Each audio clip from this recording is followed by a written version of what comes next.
UFC 245 is nearly here. We are in fight week and this is going to be one of the biggest cards of the year with 3 world titles on the line. So I thought in a very different format today I would take you guys through the entire main card and give you guys my opinions on the fights and who I think is going to win each fight. So let's get started with the first fight on the main card. We have Peter Yan versus Uriah Faber at bantamweight. Peter Yan is the number 4 ranked UFC bantamweight. He's 13-1 in MMA and 5-0 in the UFC with 2 stoppages. In his last 2 fights he beat 2 of the top bantamweights in the world. He's also a former ACB Bantamweight Grand Prix and undisputed champion and has a Master of Sport rank in boxing. He's a very efficient striker and grappler and he throws a lot of creative and wild techniques and is very unpredictable, takes risks and always looks for the finish. We all know Uriah Faber, the California kid. He's the former WEC featherweight champ, 4-time UFC Bantamweight title challenger and a stylistic finisher who's famous for taking risks as well. For me, one of the most impressive things about Faber as of recent is that he took a nearly 3-year layoff and came back to knock out Ricky Simone in 46 seconds. I mean, that's unheard of. To take on such a high-level bantamweight and knock him out in under a minute after nearly 3 years out of the game is just unbelievable, especially at 40 years old. I'm super excited for this matchup. It's a perfect way to open the card. A lighter weight class fight, 2 of the top bantamweight contenders in the world with very similar styles. Now, for this one, I'm going to go with Uriah Faber. My reason being, he's a more experienced fighter and he just looked so good in his last fight, especially after that layoff. So I personally think he's going to get the win, but hey, if Peter Yan pulls off the win, I won't be surprised because Yan is one of the best in the world and Faber is getting older. So if Yan was able to pull off the win, that wouldn't be a surprise, but if I'm going to pick one of them to win, it's going to have to be the California kid. Next up, we've got a controversial situation with Jose Aldo moving down to bantamweight.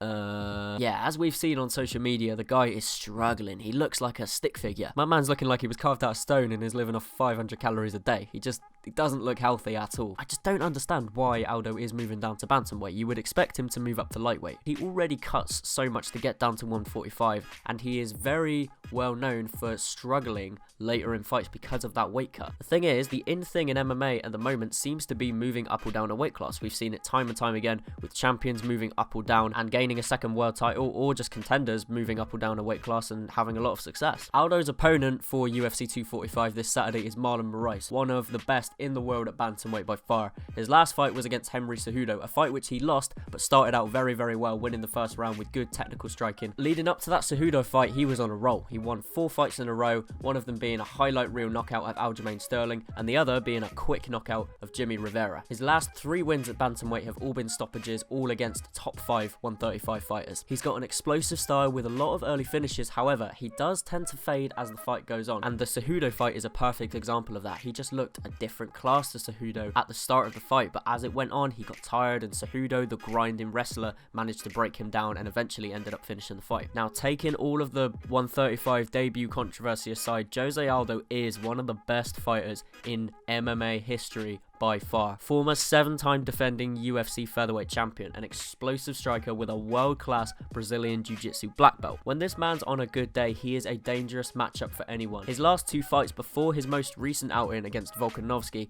he looked spectacular. 2 explosive finishes that looked like vintage Jose Aldo. However, he has lost 3 of his last 5. He's often struggled to make 145, as I said. I mean, personally, the whole bantamweight debut thing is very random for me. I can't see the logic behind why he's moving down to bantamweight. If anything, I'd like to see him move up to lightweight, but we'll see how the bantamweight debut goes. It's going to be interesting to see, first of all, whether he can make the weight, and then whether he'll have the energy and the cardio to go even 3 rounds. My pick for this fight is going to be Moraes. I feel like Aldo may start out pretty well within the first round, but I think by the second round he's going to start getting tired, and I think Moraes is going to be able to finish the fight in either round 2 or 3. He'll pick him apart and just break him down and pull off the finish, cementing the opinion that Jose Aldo should not be at bantamweight. Right, moving on to the last 3 fights of the night with our first title fight, Amanda Nunes versus Jermaine Durandamy for the UFC Bantamweight Championship of the World. Oh my god. Right, let's go through Jermaine Durandamy's stats. 46-0 in kickboxing with 30 knockouts, former UFC featherweight champion, beat Holly Holm in a controversial title fight, then refused to fight Cyborg, and first title defense was soon stripped. 5-fight win streak with 3 stoppages, last loss was against Nunes. Vicious, technical and efficient striker, big and strong and is very good in the clinch. Jermaine Durandamy is a savage, man. When she's on a good day, she's a vicious striker, and she's an awful problem for anyone to deal with. Say what you want about the Holly Holm fight, and I've said a lot, but she showed in that fight that she can hang with some of the best strikers in MMA. She is a problem for anyone in the women's bantamweight or featherweight division. And obviously, we all know the champ Amanda Nunes, the greatest female fighter of all time. She's the UFC bantamweight and featherweight champion, and a victory in this fight would mark her 10th win in a row. Now, the big stat in this fight for me is the fact that Jermaine Durandamy refused to fight Chris Cyborg when she first won the UFC featherweight title. And then, what did Nunes go and do? That's right, she knocked Chris Cyborg out cold in 51 seconds. When you're fighting someone who refused to fight the scariest woman in the division, a woman who you eventually knocked out, that's just a ridiculous confidence booster for Nunes. I mean, not that she needs it, she's already one of the most technical, talented, and just spectacular fighters on the planet. However, that little detail with the Cyborg fight will no doubt bring her confidence up even higher for this one. Nunes is a fight finishing machine. She stopped 7 of her last 9 opponents, and she is a vicious and efficient striker. Although in my opinion she's not as technical as Durandamy, she still has the tactical and savage mindset. She's coming off a first round head kick knockout over the head kick machine Holly Holm. And on top of all of this, Nunes has also got a win over Durandamy already. These two fought each other back in 2013 at UFC Fight for the Troops 3, and Nunes won with a first round TKO. Nunes also has a solid ground game to go with her stand-up. She's a perfectly well-rounded fighter. She beat Miesha Tate by rear naked choke to win the bantamweight title. This is going to be a very interesting rematch for the bantamweight title with fight of the night potential, man. This could easily be the best fight on the entire card. But personally, my pick for this fight is going to be Nunes. She's too high level, too confident. The Cyborg fight is going to play such a significant part, and also the fact that she already has a win over Durandamy. I don't think this one's going to go the distance. I see the Lioness getting the stoppage in whatever round she gets the opportunity. Moving on to the co-main event of the evening. This one I'm super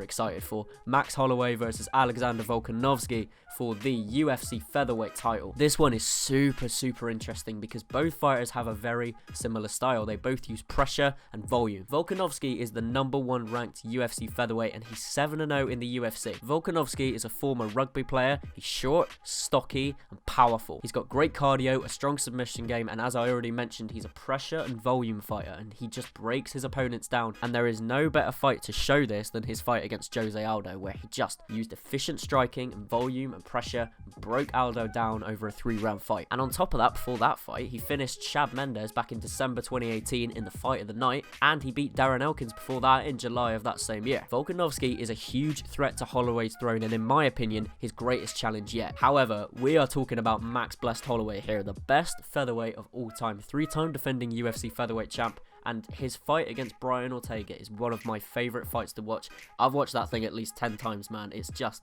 a spectacular showing of striking, and patience, and technicality, and pressure and volume, and just everything that a striking fan loves to see in MMA. He's a clean and efficient technical striker with some of the best cardio, possibly the best cardio in the entire game. Holloway uses volume to overpower and overwhelm his opponents and just create an absolute pit of just darkness and hell for opponents that he gets in the later rounds. He's also got a great chin, man. He's as tough as they come. He moved up a weight class to fight Dustin Poirier and took some bombs in the early rounds, and then came back in the later rounds and almost won the fight. At the moment, Holloway's got the confidence of a man who's taken over the world, and I cannot see him being even the littlest bit phased by Volkanovski in this fight. This is going to be a very exciting featherweight title fight. It's very interesting considering the similar styles and who Volkanovski has beaten recently, and the fact that he is a big threat to Holloway. However, my pick is going to be and still. I think Holloway's going to get the win. As good and as threatening as Volkanovski is, I just don't think he's the guy to get Holloway out of there, in my opinion. At the moment, Holloway is just too good, and I think he knows that, and I can't see anyone beating Holloway at featherweight, at least not at the moment. To be honest, I didn't even have a clear decision on who I thought was going to win until I wrote down Holloway's stats. However, I feel like Alexander the Great will show promise and success early, similar to how Edgar performed in the early rounds against Holloway, but I just think the champ is going to pick him apart and outstrike him and win a decision just like the Edgar fight. The main event for this card is Kamaru Usman versus Colby Covington for the UFC welterweight title, and I don't think I've been this excited for a title fight. I'm more excited for this than I was for the BMF title fight. Although that fight I was super pumped. I can't wait for this one, man. This is going to be so good. I just want to point out that these two guys have perhaps my favorite style in MMA. Forward pressure, volume, cardio. I love that style because it's so efficient and it requires great fitness, and you're not relying on one shot or one sneaky submission. It's just constant punishment, constant pressure, constant volume. Both of these guys have got very similar styles and similar high-level wrestling backgrounds, and that's what I love about it. They're basically the same fighter. Colby Covington's a brash and outspoken character, as we all know. However, he is a pure character. If you've ever seen Colby Covington outside of the press conferences or the interviews, he's actually quite a nice guy and a humble guy and a very disciplined man. Whether you love him or hate him, and I've got mixed opinions about the guy, trust me, you will always want to see him fight nonetheless, and that's because of this character he's built up. But all of that aside, he is an insane pressure and volume striker with relentless cardio and arguably the best wrestling in the welterweight division. I feel like this fight is going to decide that. These two guys are the two best wrestlers in the division. Colby's fight against Robbie Lawler was his breakout performance. A lot of people saw Robbie knocking Colby out, myself included, but Colby just dominated every minute, every second of that fight, no matter where it took place. He was constantly on Robbie Lawler, and a lot of people say Robbie Lawler was having an off day. A lot of people say that he just wasn't all there, but I just think Colby's style took him completely off guard, and I was just blown away by his performance. I've never seen someone do that to Robbie Lawler. He's got that 50%, 60% style where he just doesn't stop throwing. He throws everything at his opponents, and he doesn't let them take a break. I personally think he's got the style to beat anyone at all in the world. Any style that goes up against Colby, I feel like Colby wins, because that pressure and volume style, 50-60%, you just can't, there's just nothing you can do about it. However, Kamaru Usman is as close to the same fighter as Colby as you can get.